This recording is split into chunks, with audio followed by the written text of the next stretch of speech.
Okay, more reading from notes I made about what to say on these fantastic videos which you have volunteered to watch. So sad for you. Or not. Anyway, this is another note. The note reads, Prisoners of the Now. One of the interesting facts that all of us share is we can't get out of the now. Even if we're remembering the future or the past, or imagining the future or the past, even if we have some kind of transcendent consciousness in which we think we travel to the past or see the past, or travel to the future and see the future and are now a prophet. The fact is that those events, those experiences always take place in our now. O-U-R-N-O-W, our now. We are imprisoned in the now. And the reason I say that is because I think it's important to recognize that. To recognize that there's no escape. We can't get away from it. Now, just previously we talked about sleeping and waking and remembering and forgetting and madness and sanity and death and life. And certain of those things were framed by that writer to be escapes. But they're not. Life is suffering is the first noble truth of the Buddha. And what do we do if we want to try to escape suffering? Well, we can go to sleep. We can forget. We can go mad. We can kill ourselves. But we only believe that's an escape from the prison of the now.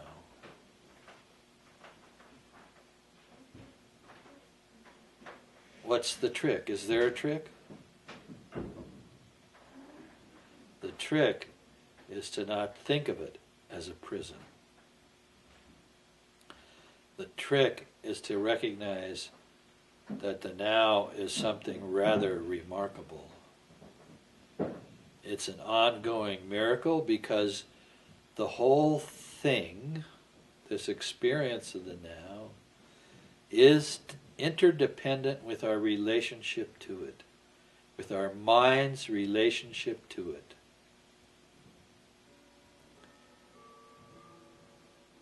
Now, sometimes you can't get away from it. You flip burgers at McDonald's, you go home, your father's a drunk and beats your mother.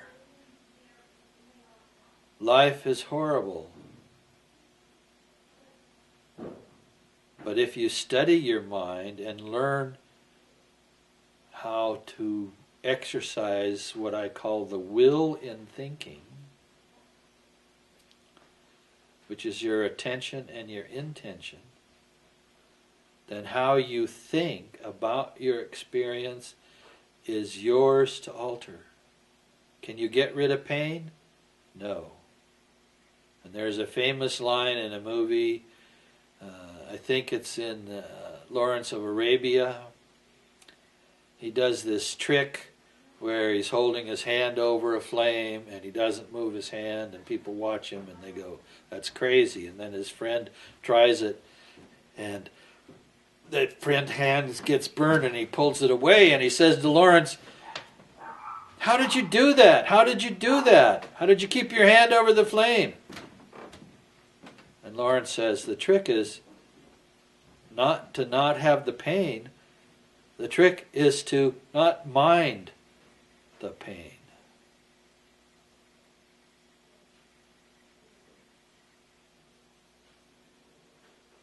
There are other tricks, and they probably shouldn't be called tricks. They're different kinds of wisdom.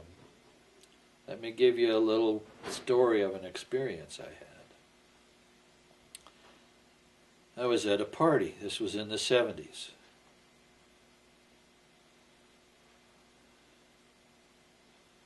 I was a little bit drunk. I was high on some marijuana that I'd had earlier in the evening.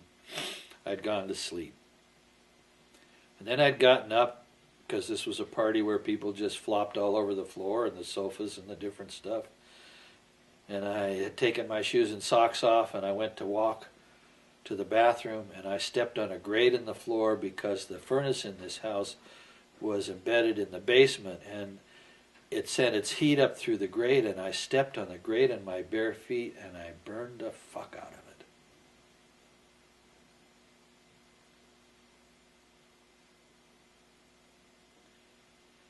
And at that time I could actually turn my foot around and look at the bottom, and there was that burn. I did not know what to do. I had half a Percocet and half a joint left. I smoked the joint, I took the Percocet, and I laid back down, and I took my attention, and instead of running away from the pain, I went into the pain. I experienced the pain. And I discovered as I did this that my whole foot and my calf and my leg started to relax. Because by running away from the pain, I actually made matters worse where the pain was. I created tension in my body in relationship to the pain. Check the time here. 20 something. 23. 26. Okay, lots of time. So what did I do? I focused, and it helped to have the drugs. Let's be honest about that. I focused my attention on the pain. I kept all my attention on the pain. I felt the throbbing. I entered into the throbbing. I was the throbbing. After a while, I fell asleep. I woke about 4 hours later. I had a grid on the bottom of my foot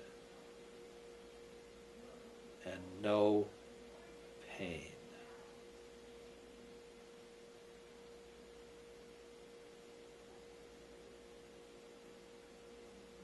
The pain we experience can be made qualitatively different by whether we run from it or run toward it. And we do that with our mind. As Lawrence Arabia said in the movie, it's not that you don't feel the pain, it's that you don't mind the pain. And what I'm suggesting is not only do you not mind it, you, in the sense of ignoring it in a kind of way, you enter into it, you identify with it, you become it. And at that moment, in those moments where you become the nature of the reality of your now, you are no longer a prisoner of the now. You have taken the now, you have elevated it, you have transformed it, you have entered into it out of the powers of your own will and thinking, and said, I am what I am, and this now is a teaching, and I will learn to master what's there. And that's the secret of the biography. Our biographies present to us an endless series of riddles and questions and problems, and ordinarily we tend to want to run away, we tend to want to sleep, we want to forget, we want to go mad, we want to die, all of which are viable choices, but we don't have to stick to those choices. We don't have to remain in those choices. We can choose to do something else by entering into this seeming prison of the now and recognize that there's something in what is inescapable that is a gift. It is a challenge. It says to you, Pay attention. Don't go to sleep. Be awake. Don't forget. Remember. Don't go mad. Be sane. Don't die. Embrace life. Now, why is that?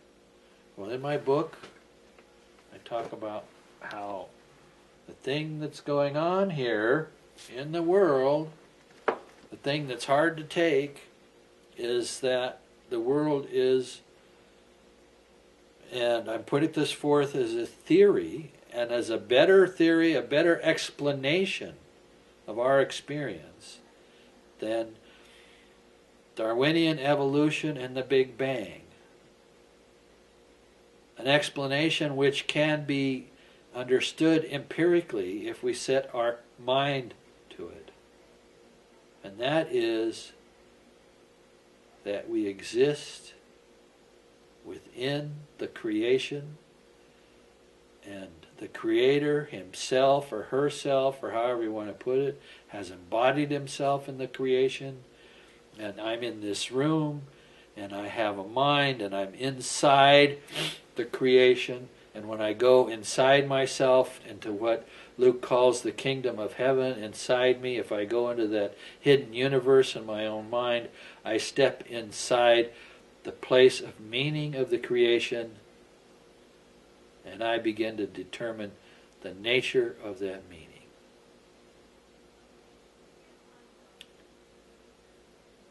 Awake, not asleep. Remembering instead of forgetting. Sane instead of crazy. Living instead of dead. Let's take another little break.